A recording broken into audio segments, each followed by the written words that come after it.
Welcome back, ladies and gentlemen and Hearthstoners. This is the Innervated episode 16. I don't have to look at the calendar to know the date. It's August 24th. It's fucking TGT launch day. And it would be super exciting if we could actually log into the client. I know that...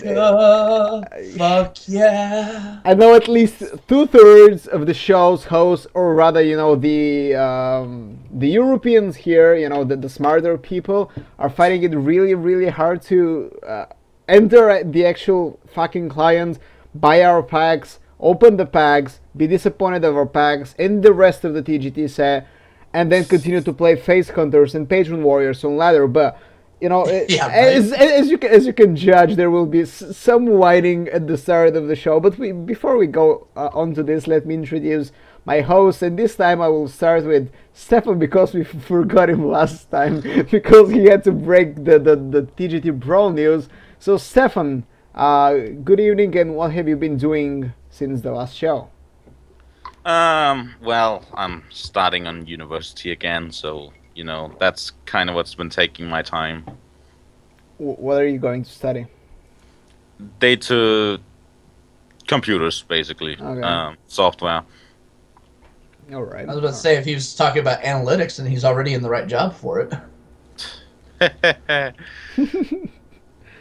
And we have, of course, Chev, who can actually play TGT, so we hate him today. Yeah, that's right. Get on that jelly train, bitch. Make us like you more. Make us like you more, please. All right. So this weekend, I went to go see a movie. I went to go see American Ultra. It's basically a stoner movie with a little bit of Jason Bourne and, unfortunately, Kristen Stewart's acting. All in all, it was like MLG the fucking movie. Care to explain what? Why? Okay, besides the massive amount of drugs everywhere in that damn movie and some of the stupid shit like, hey, I'm going to take you out with a cup of ramen and a spoon.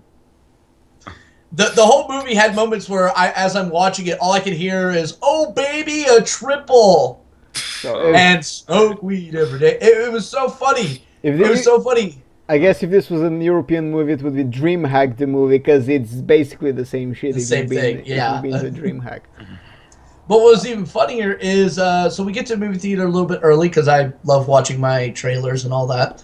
And there's actually a comic store in this mall. This is an old mall that's been in our town for a while, but since the other mall got demolished, everything moved over there. So I was like, oh, crap, there's a comic book store here. So I go in there, I'm looking at stuff, I'm wearing my Curse of Naxxramas shirt, which I'm wearing right now, and the guy's like, you play Hearthstone. Wait, Naxx is out? Naxx is out? Yeah, I know, right? Wow, holy shit. Okay. So he's like, you play Hearthstone, don't you? And I was like, wow, you're stating the obvious, I'm only wearing a Curse of Naxxramas shirt. He's like, you're that guy who says bag of dicks a lot on his stream, aren't you? Oh, you've watched me. Oh, so yeah, suddenly you like him, right? Suddenly you like him. Right. Yeah, no, it was really cool. He started talking to me. He's like, yeah, we have Friday Night Magic here, da-da-da. It'd be great if you came on down. I was like, right, yeah. Yeah, but sure. no. Oh. Guy had, like, a 3-day-old scruff on his chin, and it looked like there was Cheetos stuck to it. No. I actually went to see Men from Uncle. That was a really good movie. Like It is a good movie. I've seen that already. I'm not really a fan of Guy Ritchie, but this one really worked, I think. You just spoke some massive blasphemy. Why? Come on. Okay. First of all, the Sherlock Holmes movies were great. The Real Rock and Rolla, or The Rock and Rolla, was great. Lock, Stock, Two Smoking Barrels, Snatch, all great movies. Yeah, and you'll notice I excluded that piece of shit with Madonna in it for a very good fucking reason. Just because he was fucking her at the time, he made that shit. Alright, no. Anyways, I also haven't been playing. Like I've been trying to play Hearthstone, and I've been failing because I haven't touched this game for a month, and I'm like, okay, now they have ladder chests as rewards, so I'm trying to ladder, reach at least rank 5 from rank 15 or 16 or something like this, and I cannot find a deck that I like, basically. Mr. Yagget's Cancer Druid. No, it works. It works so beautifully. I can play Cancer for the life of me, really. Like I've been trying. Like okay, I went back to Freeze Mage and I found out that I forgotten all I knew about Freeze Mage because this deck fucking takes some thinking. and then I got back to Malygos Warlock because this takes also thinking, but a bit less. So it fit me rather nicely. It doesn't take less thinking. It's literally, let me hold on to these 3 cards and hope I can get like a Thurzan down to reduce them, and then wait for Malygos and then go GG. No, I basically That's played the entire deck. I basically played as a slow mid-range. I don't know. That's where you failed. No, I actually am doing pretty good with it. But anyways, moving on to the news recap of the week. As we said, TGT is finally out. Yes, hype for the ones who can play it. But you know, this has been like the most non-hyped set I've seen yet. Yeah, and I want to go back to one thing that was supposed to hype it, and it was the Brawl. The Brawl launched on Wednesday, and we were given about 5 days to play it. 2 pre-constructed decks. I get to play. I thought I would play way more games on it than other Brawls, and I was right. I played 4 games on it rather than just 1 or 0. So. And then you realized Mage was OP. I realized that both decks sucked, and they did. I did not enjoy them at all. So, but it's kind of obvious that I'm not really content with the Brawl. But then again, what was I expecting? But I want to hear what you guys think, Stefan. I mean, it definitely had the issue of pretty much picking the worst cards. Like the only way they could have made these decks less interesting if they were running like Poison Blade and that's it. Like Chillmore was already there. Just Poison Blade. Like that's literally the only thing that could make it worse. Like and it's like it's Control Hunter against mid-range Mage. Like that. How is that ever gonna work? Like. I mean, I don't know. I did not enjoy it. And we also got to see how awful, Chillmore is, even in concept, because it takes forever when you hound it. Like, yep. Forever. And we also got to see that I was right about fucking Lock and Load. It was crap, or it was good? Oh, yeah.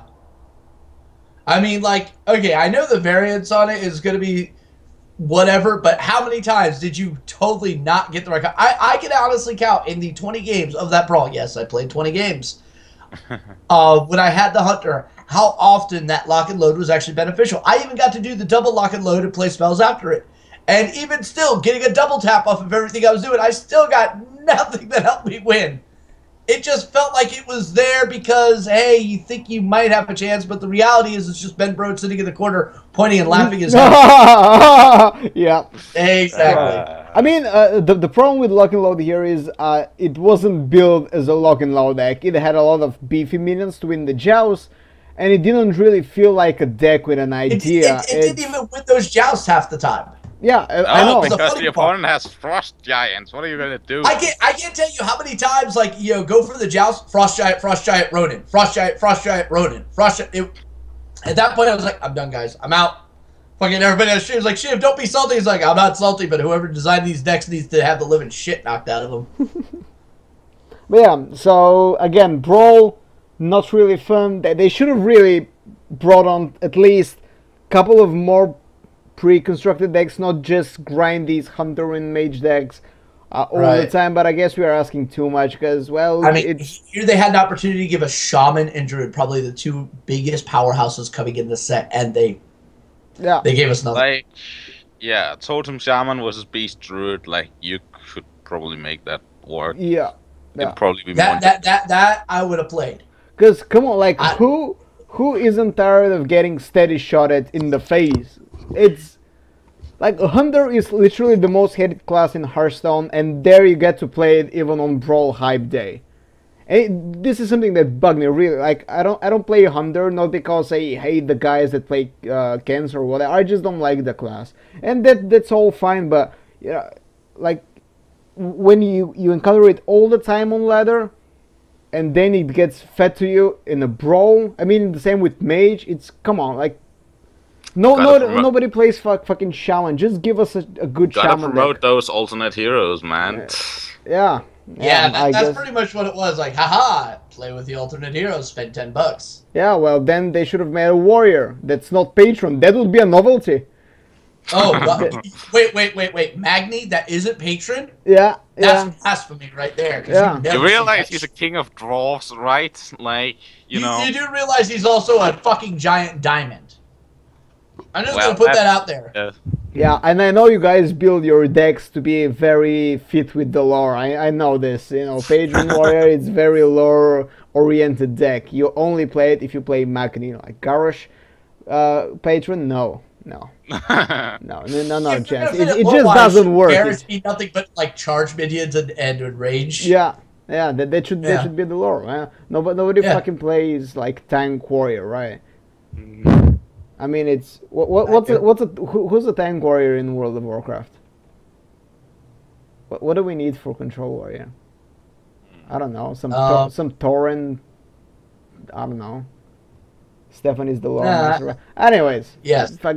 Anyways, moving on to more news because we actually have two big topics to go over today. Starladder will return for a $15,000 season, and in fact, it's already started. It will have finals in Kiev, Ukraine, and they're holding two close qualifiers, one for one international and one for the CIS region, which is Russia, Ukraine, Belarus, etc., etc. You had to look up what CIS was. Yeah, Commonwealth of Independent States, Nupcake. But I guess like that's to Europe for you, right? It's Yeah, but the thing is, you say CIS in like Twitterverse, it's a totally different thing. So when I was like CIS, like whoa, wait a minute, what the fuck? When did gender politics suddenly come into Hearthstone? What the hell? But A while ago, but anyways. But yeah, so Kucha and Stano Dachi, both from Russia, qualified from the CIS qualifier, and Zelay plus another player will qualify from the international. So Zelay is the winner of the winners bracket, and I think Hoy or Skaka are still in the losers bracket fighting for a chance. The brackets are on GhostGamers.net. They're kind of broken now because we are fighting some weird bugs in the system, so not some matches are not shown as completed, but they are. You can still see which players are on which stage, which players are out, and etc., etc. But it's good to see that the guys are actually taking serious interest in Hearthstone, because the kickoff season was kind of last minute. I felt they didn't really get their Blizzard license in time. This is why they only had $9,900 prize pool, because they weren't allowed to go over 10K without a license. Well, technically you are allowed to go over 10K. It's just Blizzard won't support it. Yeah. And so now that the thing is, Blizzard not supporting it means they not necessarily provide the whitelist, so you might get locked down by having too many IPs at once. Right. Yep. And the one thing I can tell you, if you don't consult Blizzard first, ask Vulcan, things generally don't end well for you. Yeah, but again, this time it has gone really well for them. I mean, they got their license, 15,000 on the line. They'll be flying people to Kiev. It's all good. They will have 2 double elimination group stages and a last chance bracket, and then a main playoffs bracket. It's gonna be a long tournament. Like, oh yeah, starting now, but they will start streaming the online portion early September, and they plan to finish, I think, the first or second week of October. So it's going to be the tournament to watch coming into the TGT days. I guess I cannot really think of another long running online tournament that's going to happen at the same time, because ATLC will finish soon, and basically Starladder is the only thing, at least for now, that's announced. Like, I'm sure that more tournaments will come up, but for now that's the thing. So yeah. More news.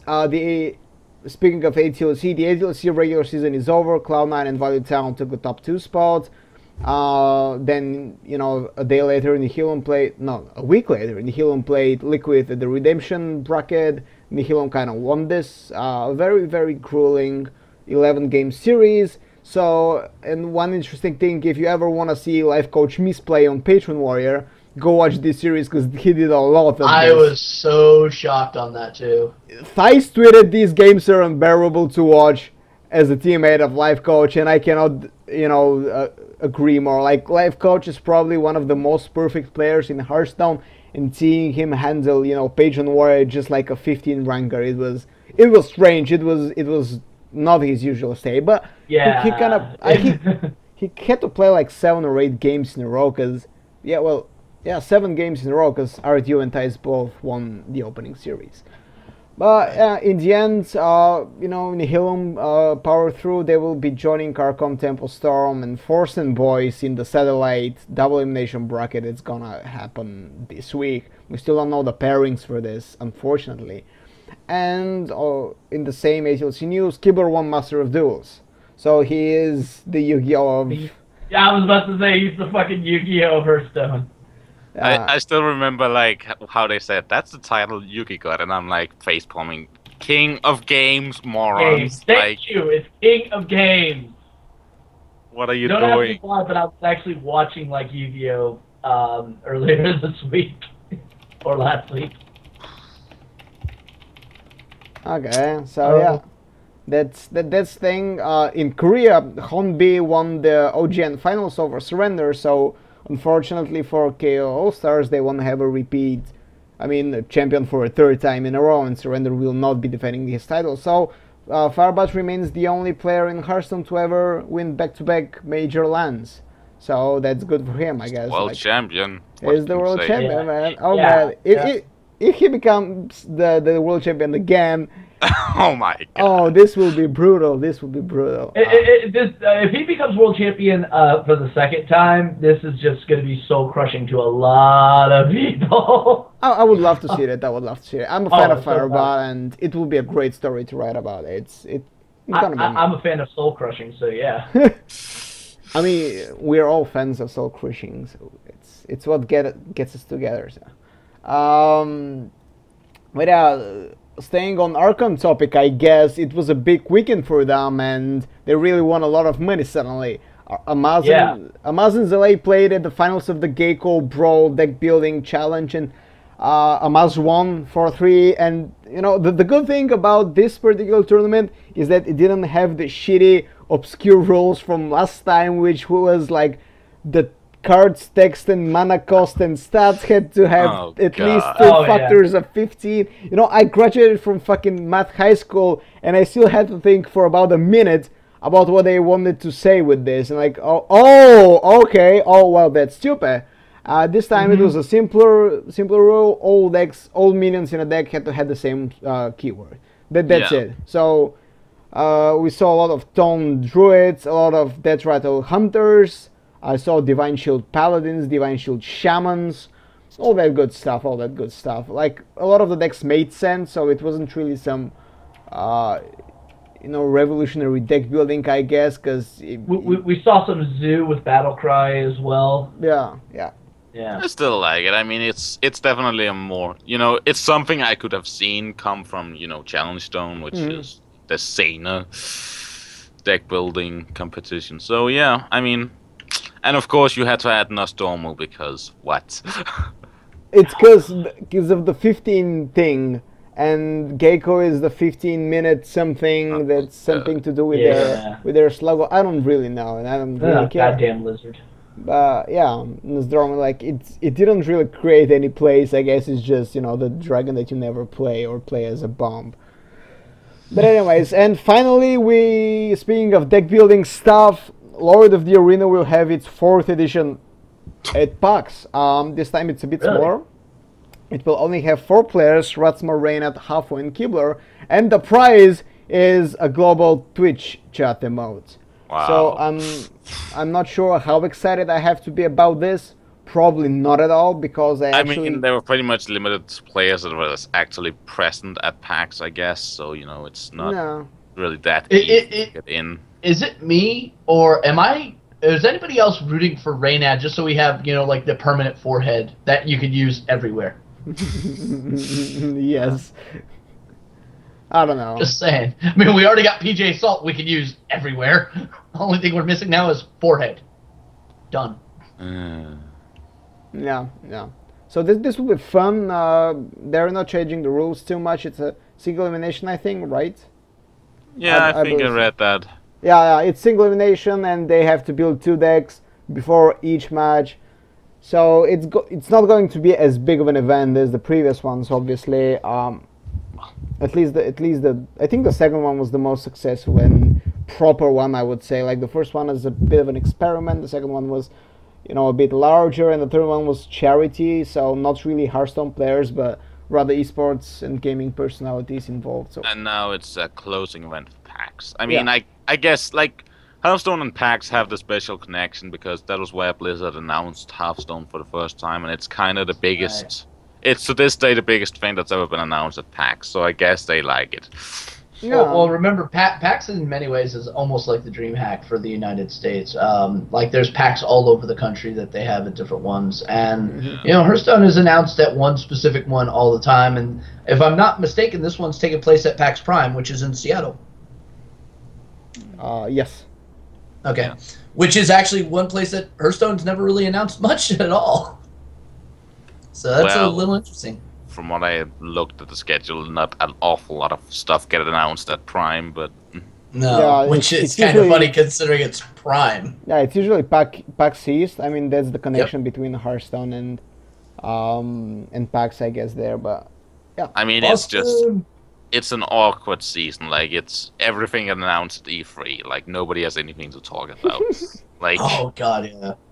like I mean, I'm excited about PAX because there's going to be cool Heroes of the Storm tournament, like one of the very few, actually the first big international proper tournament in Heroes of the Storm. So we have Yep. Liquid and I think VP from Europe, and we have Cog and Tempo and Cloud9 from NA, and we have MVP Black from Korea, and I don't know who's coming from China. It was supposed to be Edward Gaming, but then they changed. I don't know. But yeah, If you're into Heroes of the Storm, I'd really pay attention to COG. I got a chance to watch oh them god, as they yes. as they trounced Luminosity's Yeah, Hearthstone. And I'll tell you what, man, they played that really good. No overly deep aggressive dives. Their team fights were like spot on most of the time. It was actually good. It was really good. I mean, they did stutter a little bit there in the beginning, but then they came back with it. yeah, man. Like Glaurung, Rocked it. Glaurung will have to be absolutely happy about this patch because it brought back so many melee assassins back in the meta, and he lost his Kerrigan. And Kerrigan is all. But what are we talking about the Heroes of the Storm? Because it's a good game. It's Fuck a off. fantastic Yeah, game. We should make a Heroes of the Storm podcast. No, if we're gonna do a podcast, we should do it for Rocket League. What are you talking about? Oh god, yes. Let's do this. I actually watched the finals of MLG. Yep. Oh my god, it was 20 That minutes. oh my god, Gibbs was just disgusting in that whole damn thing. 20 I'm just gonna minutes. say that. It was 20 minutes, and it was the most fun 20 minutes in esport I've had in months. In fucking months. It was like, oh god, how is. And the funniest thing is, my girlfriend is, hearing me roar and shout, and like she comes to me like, "What are you watching?" Well, remote control cars are playing football. And it's like she had this look on her face like, oh god, I have this nerd as a boyfriend. I need to get out as quickly as possible out of this relationship.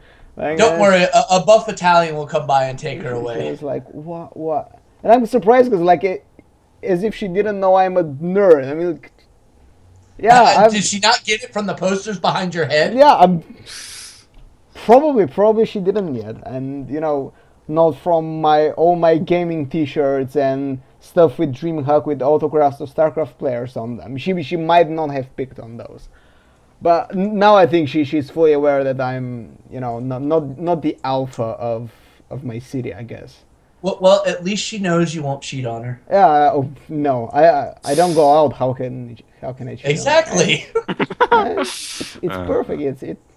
Now she's out drinking somewhere, and I'm having a podcast, and I don't regret it. But anyways, moving on to our first main topic of the day. It's going to be a more serious podcast, as we usually do here, and we're going to talk about tournaments and examine them from several different angles. First, I want to start here. As we all know, Road to BlizzCon is coming to a close. Basically, all the qualifications, all the points you can earn from tournaments have been handed out. Like, there is no single tournament that hands out WCS points as far as I'm aware. I think that there's not a single one anymore. I think they all. I believe Thursday's like the last I one. mean, PvP. Oh no, PvP Live is not giving them out. No, PvP. I mean, HPL is not giving them out. So yeah, they're all coming to an end. They're all coming to an end. I mean, by the end of August, they will all be gone. Yes. So, where do we go from here is the question that comes to mind, because we all know what the state of Hearthstone was before Blizzard enforced the qualifier rules. Like if you want to get the WCS points, you had to have the open qualifier. So this kind of broke down the monotonous routine of just having full invitationals or 80-20 split between invites and qualifiers. And I'm afraid personally that we are going back to the full or partially invitational tournaments. Like if we look at StarLadder, for example, a tournament that we mentioned earlier in this podcast, their new season does not have an open qualifier. And when I asked them why not, their answer was simple and at the same time extremely logical. It doesn't make sense anymore. No, it doesn't. And I'm actually gonna hop on this here. All right. So initially, everything was invite only. Trust me, it was like a manager's wet dream because you were out there hustling like a used car salesman or a pimp. All right, you were trying to get your people where they needed to go, and your success as a manager depended on that. Then they switched over to this open format. Now, in some ways, this hurt a lot of lower level players that were still competent, good players that were generally getting invites because they had to fill in slots. Now you have this open bracket where they would have half the amount that were automatically going to get the invite, and then the rest had to qualify in there. What they discovered very, very quickly was that people didn't really want to watch a lot of these open qualifier people come in there, beat their favorite player, and whatnot. So the viewer numbers actually kind of dropped down a little bit. I've been paying attention to this from 2014, 2015, same tournament. Numbers are lower. So I know we're going to cover that in a little bit, but we're seeing organizers going, well, we got to make our sponsors happy, but if we're not hitting these numbers, but we want to have these points. So I mean, it's a tough balancing act, and I think it's something that Blizzard's going to have to eventually come to terms with. So we'll see. Stefan, anything to chime on that? No. I mean, I mean, I've been following, I followed StarCraft for a lot of years, and it's, basically the same thing to some extent. Like, it was a lot of invites until Blizzard said stop and just forced the issue, Yeah. And I feel like, I mean, it's hard to say. Like, it happened so late in StarCraft cycle that I'm not really sure what we can learn from that. Or we can learn a lot from StarCraft, but it's not the problem of invites. It's so many other problems of StarCraft. What worries me here is that it's now the open qualifiers were a chance for literally everybody to break into the scene, and now this will be gone, literally gone. Like you had basically what's happening now but it's not permanently gone. It's only gone until the beginning of the next season. Sure, I think you need to explain that for the next 6 months then. Yeah, because when the season starts, February, March, something like this. I remember when we started running tournaments for Blizzard for Southeast Asia, we started planning them in March and we launched them in April, and it was a bit later into the season. So let's say March already the season has started. So the next 6 months. Basically what tournament organizers and the scene indirectly tells players is this. Okay, you had 7 months to prove yourself. Have you proven yourself? Yes? Well, maybe you'll get an invite. No? Well, goodbye, and we'll never see you again. I'm not sure if this, this is how I see it. Maybe I'm wrong, but I don't really think I'm that off, because, I look at the StarLadder, for example, because this is the first tournament that comes to my mind that follows this path, right? You look at the qualifiers, and literally it's so stacked, at least the international qualifier, that it has all the big stars that didn't make it into the invite list because, well, they're not the top streamers, for example. Then you have people like, I'll open the list, and because I don't know it by heart, but you'll see what I mean. So we have Zele, Hawkeye, who won so much. Maverick Powder, RDU Purple, Surrender, you know, 2 times OGN finalist. We have ECOB, who's been on the scene forever. Zizo, again, a player with multiple titles. Hoy, a Vigame House Cup champion. AK Wonder, a great DreamHack player. Osaka, Seed Story Cup Grand finalist. Phonetap, ESL winner. Gara, multiple DreamHack champion. And Vortex, Assembly winner and Assembly top 4. So these are the 16 people that are in the qualifier. Nobody else is in it, and I can probably still think of several. Like, do you remember Orange, the guy that everybody was saying that was going to be the next star? He's not here, and he won 2 back-to-back majors. Well, C-Story is not technically a major, but you get me, like 2 back-to-back lands. I don't know. C-Story is kind of a major. I mean, it's a very exclusive thing to get into.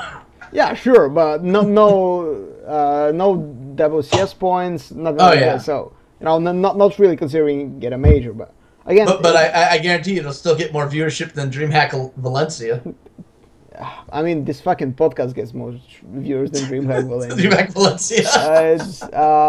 But yeah, like, you basically have to have proven yourself either by winning something major and still being relevant. You know, not being like one-hit wonder, because I really hate to say it about Orange, because I really like the guy. I think he's a fantastic player and very talented. But he was kind of like a 2-hit wonder. He won 2 tournaments and then never did anything again. I'm not sure what his situation is, but that's a fact. Is he still an Archon? I mean, he is still an Archon technically. He is, yeah. So I mean, I can't help but wonder if it's by his own choice or he lost passion. Like, I mean, that team can keep anyone alive. I'm quite confident that they should be able to get invites for anyone. That's probably a good person to interview in the coming days, because I mean he's an interesting story. Like, really, like me and, you know, other writers on the scene, like they really pick him as, okay, he's the guy to watch for, and then he disappeared. But then again, like again, this is I'm not sure why Tom is in this, but I guess he won something recently. What did he win?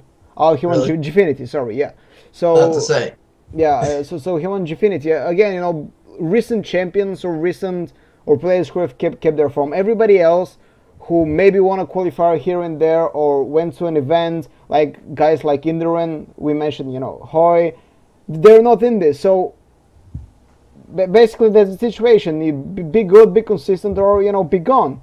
And because so many tournaments had these big open qualifiers, it's really hard to be at the same time good and consistent and actually win tournaments. So yeah, I mean, when you have to go through 256 people just to get into a top cut, and then you got to compete against the best of the best.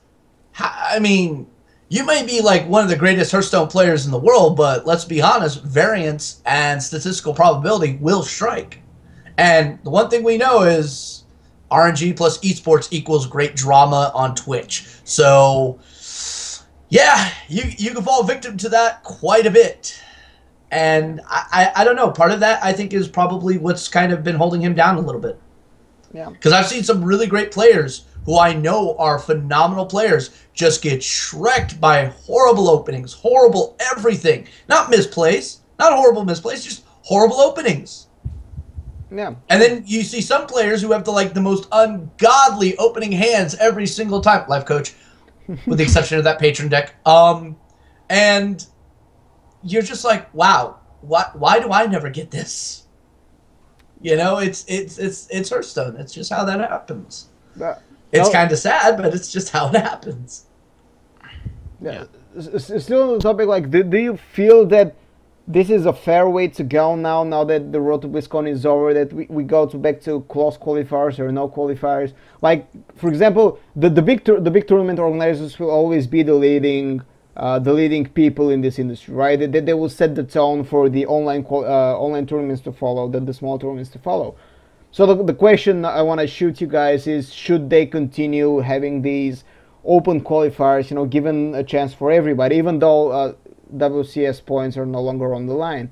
Should we still get qualifiers, or should we go back to, you know, being a closed, you know, pick and choose of players for the purpose of having higher viewership numbers? And we keep bringing up viewership numbers, and we'll get to this later in the show, but I just want to shoot this question now. Well, it all depends. I mean, are the organizers... I mean, there's a couple things you got to look at here.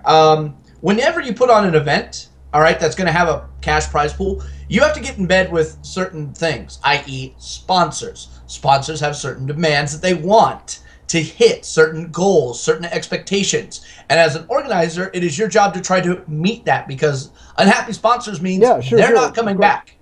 But then they're again, not coming back, during the season, the regular season of the World Championship, like even if you wanted, like you had to compromise, you had to open the qualifiers because you knew you weren't getting those WCS points, and in many cases I feel that they were more valuable than getting the best players, all the best players. Like you would compromise. It's valuable to the players' perspective, but from the organizers and the sponsors' perspective, not as much, because people really didn't care that much about the actual worth those points. Exactly, they wanted to see their favorite player. Yeah, I mean, this is what I mean. Like tournament organizers constantly held qualifiers to open. It had open qualifiers, even though they knew that this is going to be a sacrifice in terms of viewership numbers. Like as you said, it's inevitable. You have less known players competing in the tournament, so they did this despite this. So it was okay. It was okay, and World Championship points don't just increase viewership. So they knew that they were making the sacrifice. So now, I mean, without those points, a lot of players wouldn't simply bother with them. Like, the big names would stay far away because, hey, like, the Hearthstone scene is stacked. Like, there's probably going to be another tournament that in some inconceivable way rewards some kind of points for this, because, and that would be a waste of time to not, like, the final goal for every big name and small name is the BlizzCon World Champion. Sure. But then again, people went to play in Sea Story Cup, and this didn't give a single World Championship points. And people sign up for other tournaments that just the mere prize pool attracted them to play in it, even though it didn't, help their WCS campaign. So, well, sometimes you got to go to these events just to get your name out there. Sure, of course. You want to make a presence on the scene. You go to an event that might be streamed. You get into there, you get streamed. People see you play, and all of a sudden, hey, you get a little bit of hype behind you. Next thing you know, you check your Twitter, you've got 400 new followers.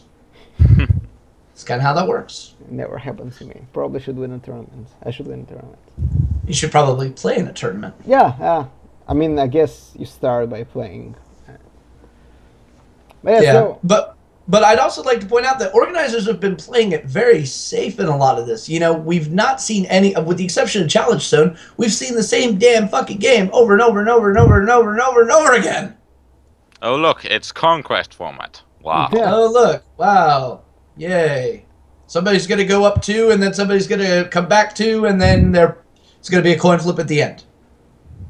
So most of the time. Yeah, I mean, I guess that's another thing, really. Like, we've had a really this is the first expansion of the year. Like Blackrock Mountain, forget doesn't that. Doesn't count. No. No, Blackrock Mountain GVG changed launched everything. last year. Like, we haven't had an expansion. At the end of last year, we haven't had a new expansion the entire year. Like, it's been the same game, well, except for Patron, but this didn't really make it better. No. They just gave Warriors another way of fucking with people. I mean, I feel like, variety is, like, Blizzard is probably a little too high on the whole consistency element of card games, but... No. Well, yeah. my fear is they're going to start implementing possible formats where certain sets are going to be allowed within this tournament thing and certain aren't, and that's going to create a little bit of a. The problem is the biggest problem is that the Hearthstone's not like the sets are not set up for that. Like No, it's not. And I've had people say, why don't they just do like they did in Magic? And I'm like, that's the dumbest idea I've ever heard. Yeah, like also Blizzard will never allow it. I think. No. Like the sets in Magic are 200 set cards big each, like, and it's 6 of them for a format. Like, you have no fucking clue what you're talking about if you think that constricting the current format to what they did to Magic. That basically means playing all the cards currently released, because that's how many cards you have available in a single format in Magic. Right. So But I mean, there are other things they could do, which could be quite interesting. Like, here's 50 packs. We want you to open them all here. We're going to record what you get, and then you're going to build a deck or a couple decks from what you get right there. Now, that's something I can see. Yeah, we've been talking about sealed basically, but I don't want to derail this topic too much, because we're going to talk about it's getting into tournament formats and diversity, and that's a bit off topic for this particular discussion. But it's going to be an interesting fall of 2015 if you think about it, because by the time October comes, November comes, we'll have a combination of figuring out the TGT. We'll be back to watching the same players all the time, because now we don't want to have qualifiers most of the time, and all the underground players we saw will be back in their holes. Mm-hmm. So you guys know me to be the bad prophet and the pessimist usually, but I don't see unless TGT makes something incredible with the game, I think we'll be back in the state like before GVG, when it was the same fucking thing all over again. And it was. Well, I'm gonna say this. We made a prediction last show that did not happen, and I want to bring this up because it's been something that's been pissing me the fuck off. Because here you got a whole new set that has a lot of really cool concepts that are completely shut down by one fucking deck archetype, and that is the Grim Patron deck. They did nothing to damn Brawl. They did nothing to Warsaw Commander. And here you get a new set that's basically saying, here, we're going to give you new tools to fight a fire. By the way, these tools are made of gasoline. Have a nice fucking day. I mean, yeah, I've been saying all the time, I was shocked if nothing happened. And I am shocked that nothing happened. And I am hitting myself in the face, and I'm saying, Blizzard, you're trying to release the Degeneracies away again. That doesn't fucking work. You tried this with Miracle. And it didn't work. 31 cards, you couldn't fix it, okay? And now you're gonna learn that you can't fix it with 132 cards. Yep. And what's really funny is people are trying to argue, it's like, oh no, Battle Rage is fine, they shouldn't touch it. It's like, okay, then can Buzzard go back to its normal state? Can Gadgetzan go back to its normal state? You start doing this, like, no, because that creates unfair advantage. But yet Battle Rage doesn't. But it's only a problem Patron, yeah, except for Panda Giants and Charge Alexstrasza. It was the basic engine for both of those decks as well. This is the third time Miracle, that's the third time Battle Raids have caused issues. I have an entire article lined up for that, and I'll release it in a month when Patron is still dominating. Okay? Yeah. Unless, I mean... What's really funny about this is Blizzard has a greater access to statistical data than we ever could. All we have is our own observations of what we see in tournaments and what we see on the ladder. And, if we can see this ourselves, then Blizzard should probably have already seen this. So it makes you wonder, why have they not acted? Now, it's not the Grim Patron itself that's at fault, so it's not that whole 7-month issue of testing something out. No, that's not the issue. This is cards that have existed since the beginning of the goddamn game that have already been nerfed once. No, minorly, I might add. Several times, Battle Rage was changed several times before it reached. It was just but it was past the time where they learned. But it was before the time they learned that scalable draw power is a pile of nuclear bombs in terms of balance. This was before they learned that Buzzard and Auctioneer probably had no long-term design perspective. Mm-hmm. They basically nuked those cards from orbit, so... but it's kind of funny, they've been deliberately introducing things that create these situations that they've said in previous they don't like these situations. Which is always... a suspicion, I mean, there's something I suspect, and that is, at this point, everyone has clicked the Mass Disenchant button. I think that's kinda... I hate if that would be the case, that they're just, waiting 2 weeks and then they introduce it, because last time, everyone had actually piled up because they kinda knew that it was happening, and, we didn't have any reason to disenchant. But now, with everyone coming out with a new set and buying and getting spares, everyone want to craft more cards, so everyone's going to click that mass disenchant, and nobody's going to have any spare of whatever card they happen to change. Like those 10 battle rages that you stocked up for the... Like, I mean... No, it's actually a basic, right? Battle rage? Mm-hmm. It's the basic, so I cannot even disenchant it. I'm not sure. I don't think so. I think it's a common. Maybe. Sure. Yeah, it's. I don't really want to open my client right now. Oh yeah, that's right. Why the fuck am I trying? It's common, yes, yeah. But yeah, I feel like I would hate if that's the case, but at the same time, they've been trying a few formats. They tried, last time with just going the preemptive strikes against Auctioneer and Flare. I guess they didn't want Gaslow Hunter to happen. That made sense. I mean, it would have been the best card with it, like, for sure. Oh my god, it would have... I mean, Gaslow Hunter could have actually been a really interesting thing. It would have made Metal Tooth Leaper actually viable. Maybe. I know, right? I mean, this was before the Undertaker nerf, so... Anyways, yeah, after this segment of obligatory balance winding that we are kind of continuing from the previous episode, because, take action, Blizzard, please. Like, fix your servers first, then take action. Like, make... That's not the same guys.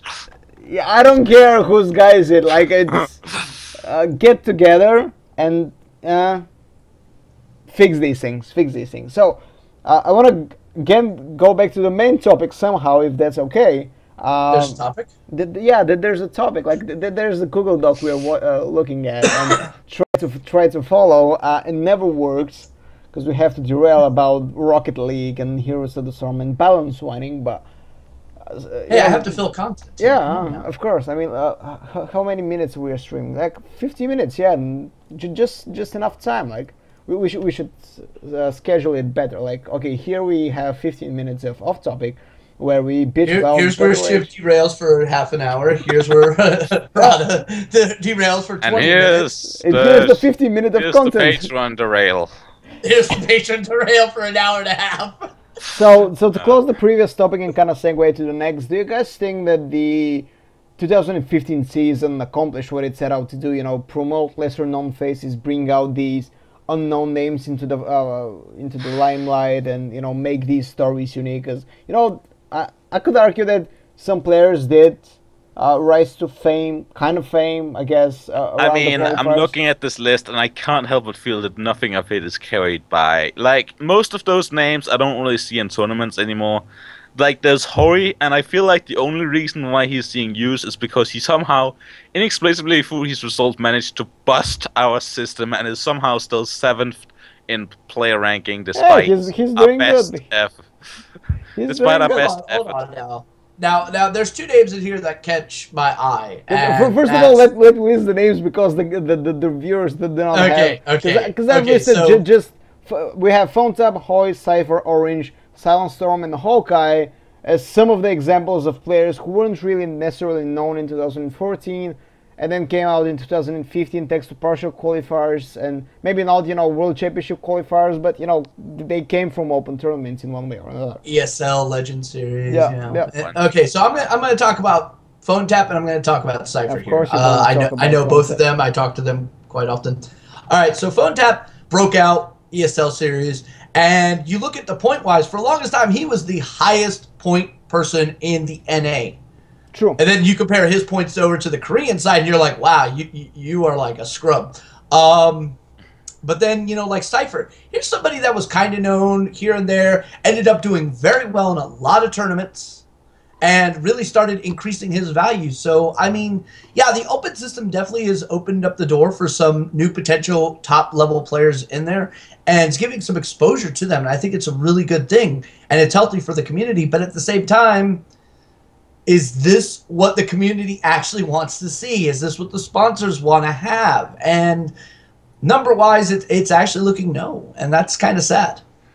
I mean, the only time anyone cheers for Hori is when he goes up against the Swede, which he consequently does all the time. But you know, Yeah, pretty much. Yeah, I guess I can see your point because I look at these look at these players, and I look back at the season, and as a fan of the sport and of the game, I do feel that it's gotten better because, well, at least names wise, I don't see the same 20 people in the same tournament over and over again because this was getting on my nerves towards the end of 2014. Like really, it's basically watching the Big Bang Theory over and over again. It's shit and it's repetitive and it's not even funny anymore. But hey now, yeah, and it's gotten better. But as you said, it provides a different problem. Like, well, not for us, but for the organizers that want to sponsor tournaments. Like, sure, you get new names, but those new names, they're not marketable to anybody. Like no, they're not marketable because they're just coming into the thing. This is their chance to become a marketable item. So I guess another question that I want to shoot is, is this enough of a foundation which can change 2016 for the even better? Because we knew that it was not going to happen overnight like in 2015. 2015 I see it as the glue season, the transition between 2014, the all invitational era, to 2016, the hopefully better, more improved version of Hearthstone. Think of it like the middle version of the Windows OS that gets released, that every other doesn't work and is just transitioned to the next one. This is how I saw the 2015 season. Basically, so 2015 is Windows 10. Awesome. Yeah. So no, Windows 10 actually works. So it's Windows 8. No, it doesn't. There's huge performance losses. Trust me on this one. And the new browser doesn't work with half the GoTo game functions. Yeah, I tried. It's Internet Explorer, so what do you expect? Hey, no more derailing! No more derailing! Shut up! No more derailing! we did our fair share of derailing. Shut up! No more derailing. So, back to the question: do you think 2015 set up a good foundation for 2016? I know it's here being hopeful and just speculating for 6 months in advance, but still. I think the fact that DreamHack fully embraced the open qualifier thing, that actually set a lot of good standards for possible future development for the community wise. So I think that's going to be something there, to be perfectly honest. And we saw a lot of other organizers basically take up that same mantle. But at the same time, we also saw other organizers going, okay, yeah, that's cool, but we're still going to do our own events where we're going to give away a buttload of fucking money in these formats that aren't really condoned by Blizzard or going to have any kind of points associated with it, and we're going to basically bank off the fact that we're going to have so much star power here that people are going to tune in and watch. Archon Star League, maybe. But, hey, why not? You have to make a choice. Do you want this to be like an entertainment extravaganza where people are tuning in just to enjoy themselves and the sponsors get happy? Or do you want to have a true competitive environment to where people are getting to watch that next new level player coming up from the bottom, possibly challenging the establishment and going toe-to-toe and proving that they belong here? There's two different narratives that can easily be exploited and brought to the public. I'm a bit of an idealist in this sense because I like the game to develop as a sport, as a proper sport, as a proper competition. So I kind of have to hope and I kind of have to believe that 2015 will happen this year. Finding the new talent, it's a good step forward because I believe that the direction 2016 should take is make it even more open, make it even more free for everybody to break, because that's the spirit of Hearthstone, right? Everybody can come in and try out the game. It's not fucking StarCraft that you have to train for so many months to even reach a level that you're at least competitive to some extent. So and taking handful of Adderall every single day. Yeah. So what's the ideal setup by this season? I believe that they should carry out and be expanded, and like the phone tabs, the Hoys and the Oranges and the Silent Storms of 2015. They should move on to the next year and develop the stories their own. And if everything works as it should, it will. Like as everybody can. I mean, it's possible to be on life coaches level to be on Kalento's level, to be on Strikeforce level. They're not fucking gods. I mean, they're really, really good at Hearthstone, but in the end, it's not impossible. It's not necessary to be a fucking genius. Yeah, and even they have bad days that we've seen. Of course, all right? of course. They're no different from any other player. They have their bad days. They get their bad draws. They have their bad RNG. It happens. All right. So when people are like, oh, I got to face off against Live Coach. He's such a monster. It's like, yeah, he's a fucking titan of Hearthstone. But guess what? Even he fails. No. So anybody could actually get there if you got the dedication. You've got the practice mentality. You really dedicated. You could be just as good as them. Yeah. And that's I think the one thing that Blizzard's really tried to push. Like, this game is meant for everybody. Get the tools you need and go for it. It's something I really think that they should expand on, building these, like investing themselves into building up these stories, because you don't really need to sell a Maz or Reynad anymore, but you really need to sell these small guys. And for example, I'm freelancing for the Southeast Asia Blizzard branch to help them do this exact thing for Southeast Asia, because I get to know and befriend these players that I've been known and adminning for a year and a half now, and some of them are like, nobody really knows them. Like, I bet nobody of our readers can name more than 5 Southeast Asia players, and this excludes Amaz, by the way. So right. I don't know if you can count Maz as Southeast Asia. Yeah, exactly. People in the United States think of Southeast Asia. The first thing they think of is Vietnam. Yeah, and how many players from Vietnam does anybody know? And do you know that Naileo and ZGG Leos, for example, they have been, like, Leos, for example, has been on the scene since 2013. He has been legend every season and is one of the pioneers of Hearthstone and knows all the best players and trains with them. And he's like the mentor of the entire region, and he's a fantastic talent. Nobody knows him. So, again, not trying to sell my work, because obviously it's not published yet, but, this is something that really, really needs to happen in 2016. Find this talent and sell it to the people. Tell him, okay, this guy is great because this, because that. Nobody ever wrote a single article, really, and partly it's our fault because we didn't do it ourselves, but other publications didn't do it as well. So nobody wrote about why Orange is so great when he was great. Nobody wrote about Silent Storm when he was revolutionizing Warlock. Nobody wrote about that. So again, sure. Well, here's the thing: you have, in the now's day of digital promotion. Pretty much, if you're not promoting yourself, nobody knows of you. If you don't have somebody, telling your tale, getting your stuff out there, nobody. Back in the day, we used to have talent scouts that went out looking for these great players for like different regular sports like baseball and whatnot. It's like, hey, you could really hit the ball. I'd like you to come try out for our team here. We had that, but now in the digital age, because this is an esport, we put everything on the player. Yeah, but again, like, a player will never be able to promote himself. Like a new player, like Orange will never be able to promote himself. Like, if he wasn't backed up by Archon, for example, and a pillar like Amal says Orange is a good player and you should listen to me and pay attention, nobody is going to pay attention to Orange. This is why I feel that Blizzard, if they really want to invest themselves in competitive Hearthstone and really make this open road to BlizzCon work, they really should feel the pressure, because if Blizzard says this guy is fucking good because X, Y, and Z, and you should follow him, people will listen because that's Blizzard. 30 million players play Hearthstone. Of course, not everybody's following competitive Hearthstone, but just imagine the sheer power that Blizzard have to promote these players, to give them platforms. So it's not just enough to give them open qualifiers and run away. You need to be invested. You need to profile these players better. But that's, again, we kind of derailed again, semi off topic, semi on topic. I want to move on to the next main discussion for the episode, and it's tournaments and viewership numbers. Like, we've been talking about tournaments, not the whole time, because we went off topic several times to one about Battle Rage, but last episode you mentioned. There's a valid wine. Oh, of course. You mentioned something interesting, that you think that tournament viewership has been decreasing in 2015 compared to 2014.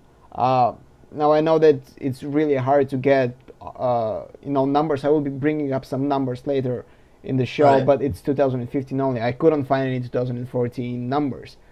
So what do you think that this is the case? Like, is it just a gut feeling, or do you actually track? And Well, all right. So in 2014, we didn't have nearly as many like streamed events as we did in 2015. Now we had covered this in a previous show when we were talking about saturation. Now 2014, we didn't have nearly as many, but we saw some of these other events getting like 100K, 90,000, this as they were going. Then the next year comes, same event, half as much.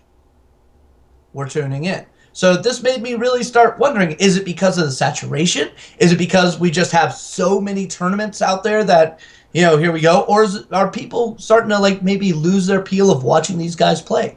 And I think that's a really interesting question to ask, especially when you see like some teams that had major sponsors suddenly drop their Hearthstone team.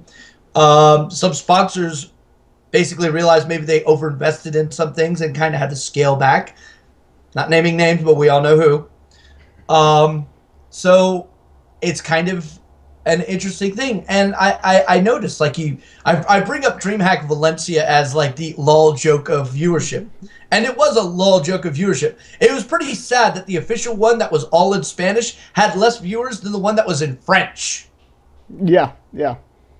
All right. Then you look at some of these other ones that were out there, like One Nation of Gamers stuff that they were doing. I watched all that because I had players taking part in it every single time. And like the numbers for that just were kind of meh in comparison to what I've seen in other events that were very similar the previous year. So it's a really interesting thing. Is there just so much out there going on within the month that people aren't dedicating the time to actually watching it? I think that we've actually surpassed the saturation point to where there's now too much content, like stream tournament-wise, out there. I also think that notoriety is definitely an issue. Like, it's no longer enough to just, there's a big event happening. Yeah. Like, every single weekend. Like, it's like you really need to be a big event to draw numbers because, Right. being a tournament is kind of, well, for the rest of us, it's Tuesday. Like, Yeah. on that day, they might launch the biggest event, but for the rest of us, it's Tuesday. my Like, point- Yeah. Like for me, like, oh, we've got a tournament, say the 2nd of March here. All right. So my day actually starts like in February. It's like, all right, what are you bringing? Come on, let's get this go. I want you guys to practice. Get this done. And then they get there. And then, is all that work going to pay out, or is RNG going to strike again? That's my day. But, the players, that's what they have to go through. And the viewers, they see somebody that, is like, hey, this guy's got a lot of hype, and then he gets like 3 hands of bad RNG. Oh, he got wrecked. He's scrubbed. Why am I even bothering watching him? So, I mean, there's a weird kind of thing there. And I'm not 100% in understanding it, but I honestly think that people are kind of bored with what they're seeing. Yeah, We haven't really seen any changes to anything. I mean, Challenge Zone has been like the one thing that's been refreshing stuff, and you'll notice their numbers are pretty fucking decent. Yeah, this is my point of view as well, because I really think that people started getting tired from Hearthstone, not just because it's too much Hearthstone at points. I remember, around the time when we were talking about this, when we had the saturation period, we had several tournaments going on at the same time, and that's never good. That's never good, really. No. And mixed with that, we didn't get any new cards. The meta didn't freshen up. Like, it remained the same game. As much as we had open qualifiers, in the end it was okay. Sure, there will be an open qualifier player here and there, but it was still the same. It felt like the same tournament over and over again. Basically, I'm writing an article at this very moment about how the lack of tournament diversity is killing Hearthstone. And It's so. and to me, this started happening in 2015 when I don't know if there was really a drop in between 2014 and 2015, but there might as well be, because in last year Hearthstone was a novelty. It was something interesting. It was just born. People were starting to like it. It was the big influx of players. The big streamers were starting to make a name for themselves. So everybody wanted to be on this horse, right? Everybody was like.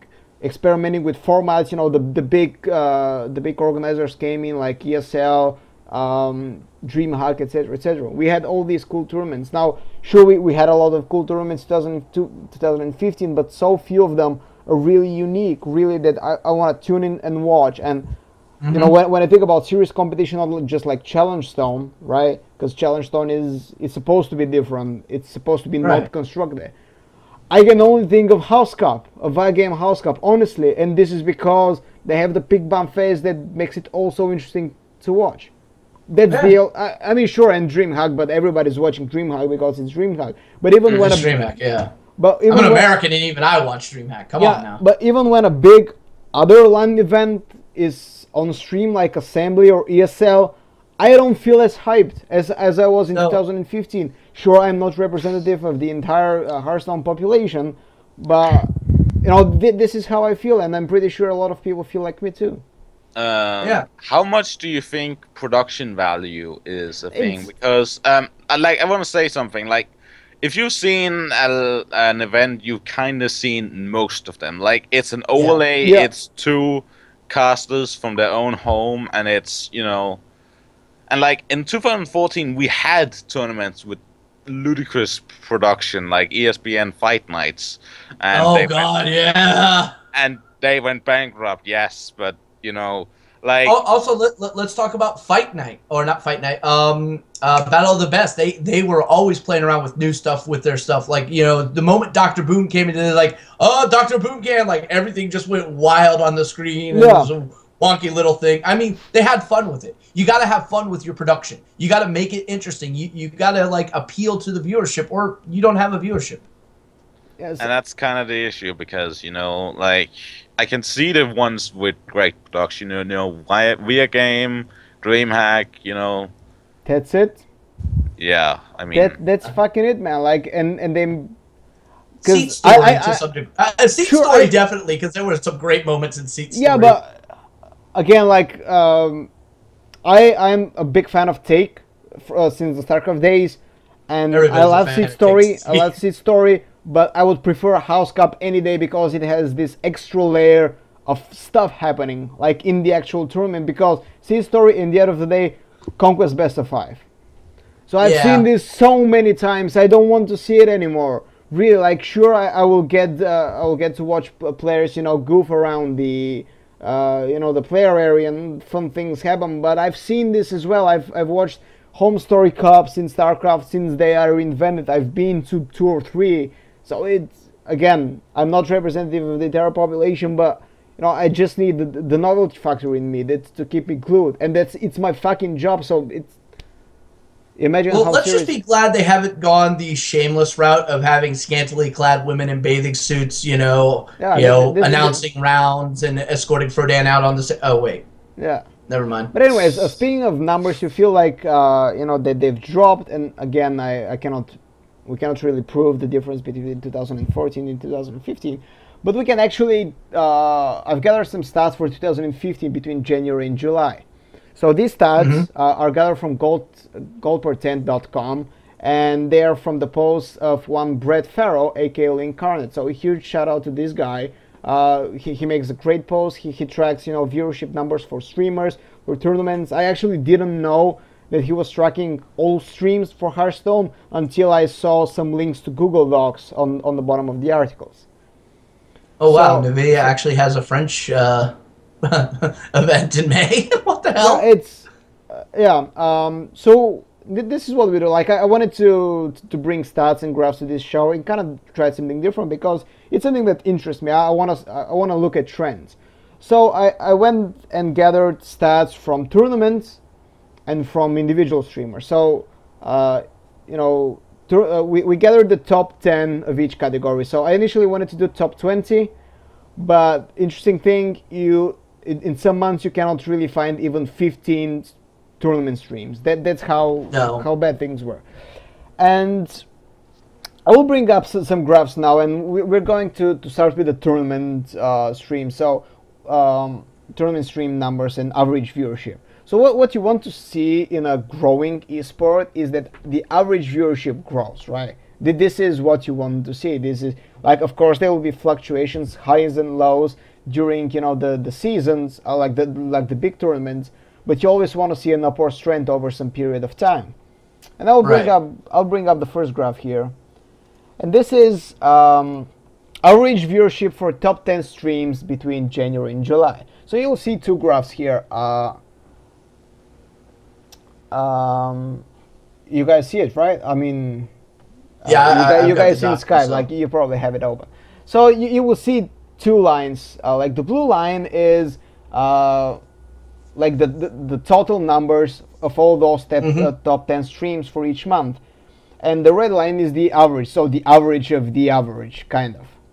So what can we see here? And it's always interesting and fascinating to look at graphs. It has a progressive climb, and then it spikes, and then it drops below the beginning. If you look closely, the peaks are higher, but the lows are even lower. So yeah, this is something interesting, and like sure, the progressive trend is in the peak. So sure, when there's a big tournament, more people tend to watch it. But when there's nothing, even less people tune into to tournaments, and they go and watch the big streamers. And you can see, that the average, there's very, very small progression. Sure, this is just for a 7-month period, but well, I mean, if you look at this, there's actually something quite interesting. So you go by the dates. You look at June. June was the highest amount, right? Sure. In this data sample. Well, that's also right when, people really started using the BRM cards to their full effectiveness. Yep. Okay, so now everybody's tuning in to see what new tech, how to play these new awesome decks. So that's where a majority of that comes from. Now here you got July, everybody's already seen it, nobody gives a damn. Yeah. Yeah, this is, and again, the same thing, like if you look at January. And I'm also going to make a prediction. September will break the line. Like, yeah, for certain. Like, this is, but it will be interesting what will happen in October, as we said previously in the show, when you get, if TGT gets figured out, and then if the tournaments remain invitationals only, will October and November numbers drop even lower? November have BlizzCon, so they won't. No, BlizzCon's automatically like 400,000 right Wait, there. is it in November? Okay, yes, right. So, October then. BlizzCon alone basically makes up this entire graph in one fell swoop. Sure. But what's worrisome is that, despite the fluctuation, there's no trend that can be observed. Like, things look stale.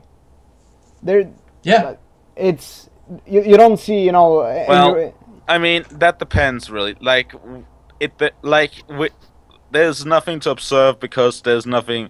Like, if we had more packs in seasons here, where we could see what's happening when new stuff is being released, because then we have something to work with and something to pray to Blizzard about. But Yeah. Well, in all honesty, because Blizzard has been taking a very much hands-off approach in 2015 when it comes to modifying, nerfing, this, that, and the other. It's like, we saw the Undertaker nerf, which was something we all knew was going to happen, needed to happen, but that came through GVG. Person could see that.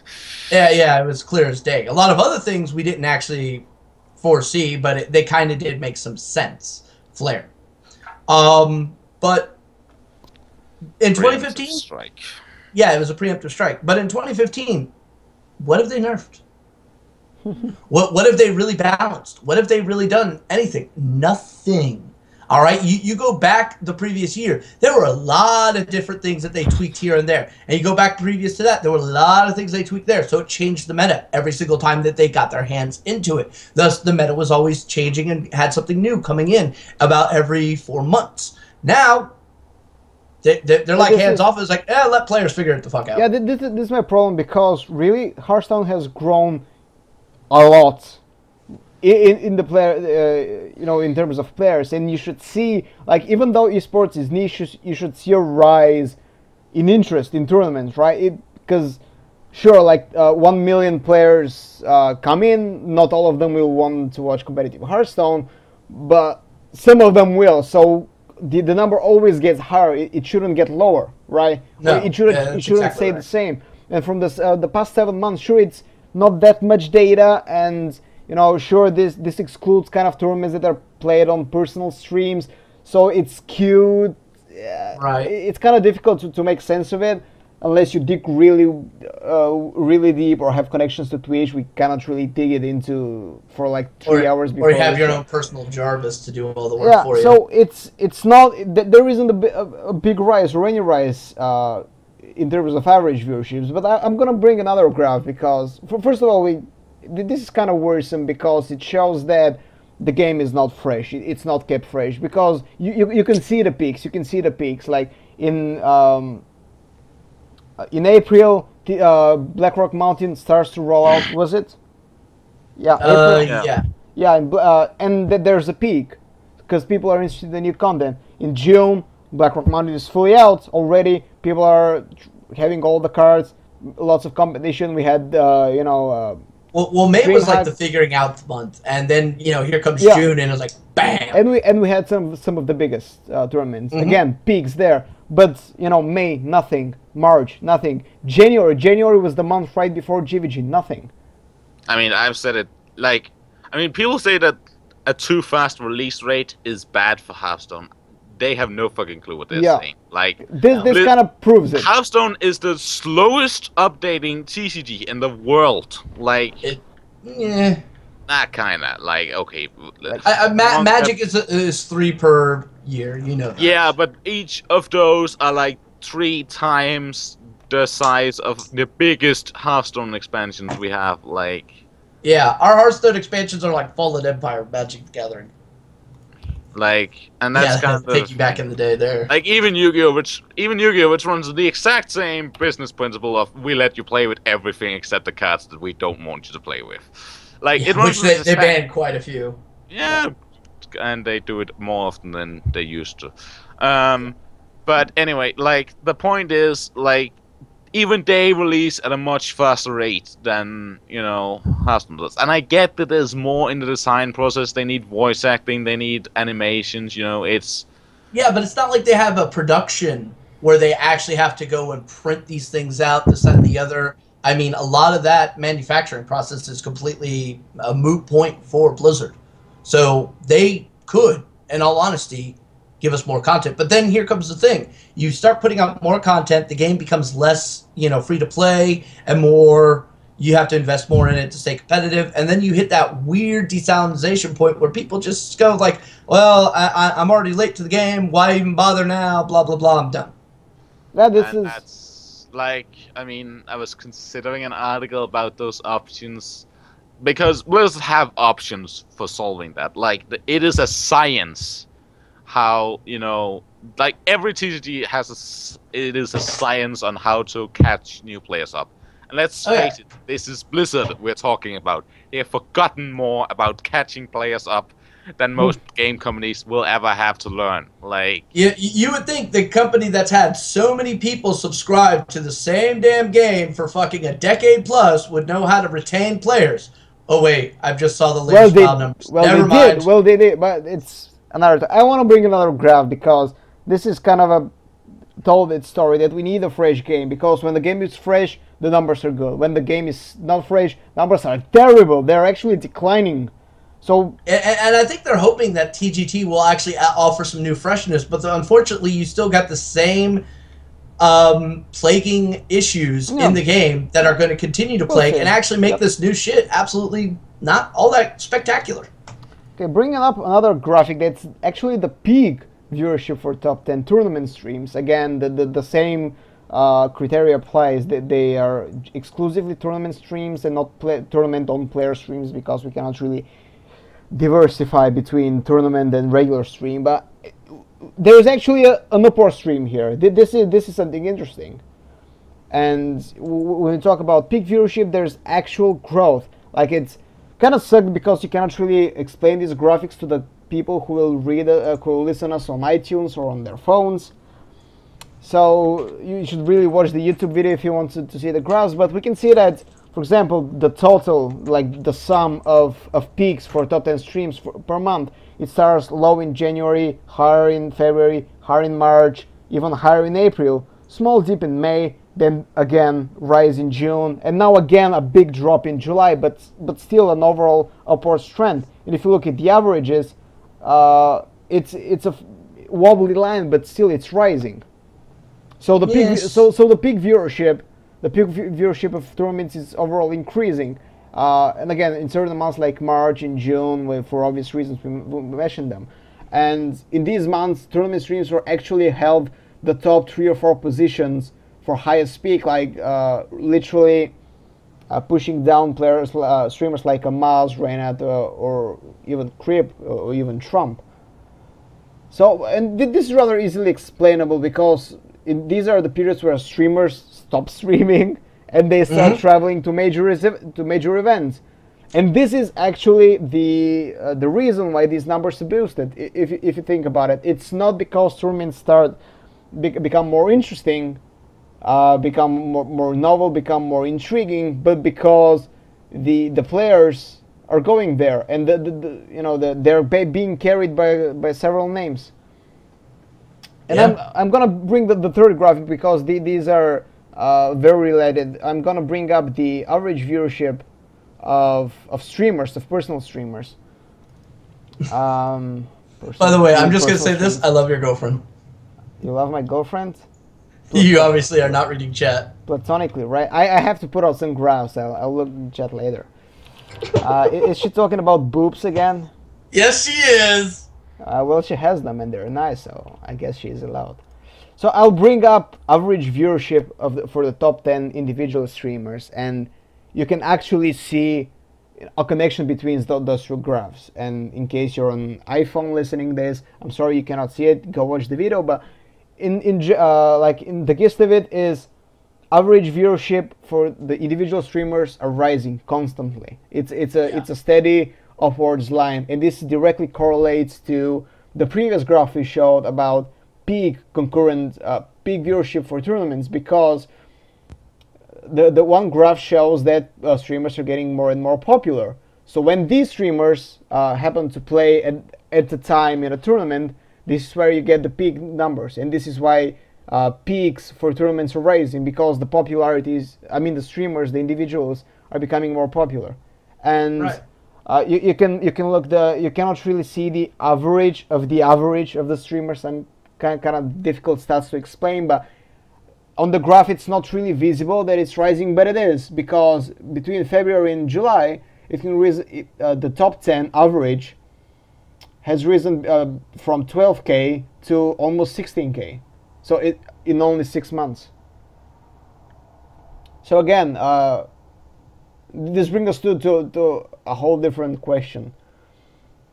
Will this ever change? I don't want to use an ugly word, but I feel that streamers are basically holding viewership numbers hostage when it comes to tournaments. Like, it goes back to what we were discussing, but well, it all comes down to, personal entertainment factor. A lot of people watch a streamer because they like what they see. They like, the insanity of Forsen. They like the rather mellow consistency of Hafu. They like, trolling fucking Reynad all day long. Each streamer has their own unique little thing that people flock to it. All right? So because of that, I don't think you could really quantify that as is this holding hostage and this, that, and the other sort of way. I only mean in the sense that, yeah, probably holding hostage was not a good metaphor, but the tournament viewership numbers, but this basically confirms what we were speculating, we were talking about. They are dictated by who goes to these tournaments. If nobody goes there, it's not watchable, and we were looking for proof. This is kind of a proof, although it's, yeah, it is. It's kind of it's skewed, but you kind of see the correlation. Right, like if you don't have a Reynad, if you don't have a Forsen, exactly. If you don't have an Amaz at your tournament, well, don't expect to get good numbers. That's kind of the reality here. It's something that every tournament organizer knows. It's something that the sponsors are figuring out, that you need that star power to really pull in their base viewership into your event. And then because there's more people watching that event, it has this weird spiraling effect, like a snowball, when it comes to Twitch. People don't go to like a person that they see with like 2 viewers. They go to the one that they see that has like a couple thousand viewers, and they watch that because obviously there's something there and they want to be a part of that. Yeah, of course, of course. Well, you know, my concern is that we are risking, you know, the game becoming dull and off-putting at some point, because, you know, you can love Renat all you want, you can love Forsen all you want, but you'll get bored of them. And I mean, it will happen. It will happen. Like, nobody can be entertaining for fucking forever. That's a fact. So it might not be next year, it might not be 2017, but you'll get bored of your favorite streamers. I mean, I've been getting bored of my favorite directors or, you know, novel writers or stuff like this. So, you know, this is really what concerns me, that, you know, tournaments are not being independent entities. They depend on somebody else. Like, right. the name DreamHack, like, even DreamHack will get shit numbers if those players don't show up, and that's kind of sad, because DreamHack is supposed to be an institution, and every tournament should strive towards becoming an institution, in my eyes. Like, the name should be what brings out respect in viewers, like, not who's participating, because the tournament and the competition should be above everything else. Right, like if I say the international, yeah, you know exactly what I'm talking about. Exactly. And this should be, not every tournament can be the international, but every tournament should strive to do this. The international is the equivalent to the BlizzCon World Championship. Yeah, of course. That's not really a fair. Okay, yeah, but that's true. But I'm just saying, like, name recognition. It's not so much, you know, people. Yeah, if you talk about StarLadder, for example, in Dota or CS:GO or ESL One, these are names in their respective game, in their respective esports, that are not defined by who goes there. Like, sure, I mean, there will always be the combination of, well, it's the best event, the best players will always be there, but you watch it because it's fucking ESL, it's the major, it's because somebody will win this trophy. The trophy matters, the competition matters, and I'm terrified we don't have it in Hearthstone, because, like, you watch House Cup and you don't care about the trophy. Like, there's, for me, like, if I was a player, I wouldn't care that I won the House Cup trophy. I would be happy that I won a trophy, that I came first, that I beat some people. This is what I feel that competition in Hearthstone is, because in the end, you know, the tournaments are, you know, being, yeah, again, I'm going back to this word hostage, but, you know, a tournament is only as important as its competitors, and it should definitely be the other way around, I feel.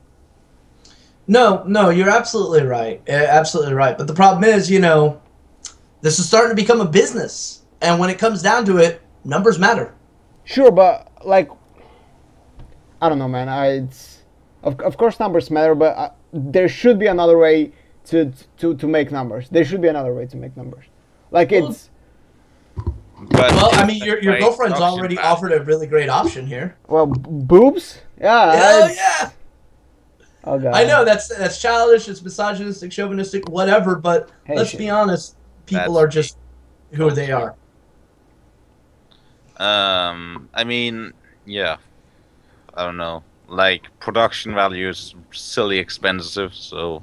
No, I get the problems that the organizers are facing. I know this, and Hearthstone is still a joke of an esport. Sorry to say this, but, you know, compare it to other esports, that's a fucking fact. I mean, I love this game dearly, but could you imagine if they applied the ideas of strip poker to Hearthstone for a tournament? Oh god, this will pick up really nice. No. The female viewership would increase tenfold. Oh god. Yeah, but Blizzard would shut it down, like, pronto. Yeah. Oh, party poopers. Yeah. I don't know. I mean, Hearthstone is still trying to find its footing. Let's be honest. I mean, Blizzard would shut it down still. I know. I'm totally going off that topic now. Thank God. But I mean, you look at like Dota's and the League of Legends, you know, they've established their footing. They know exactly how they're going to do it.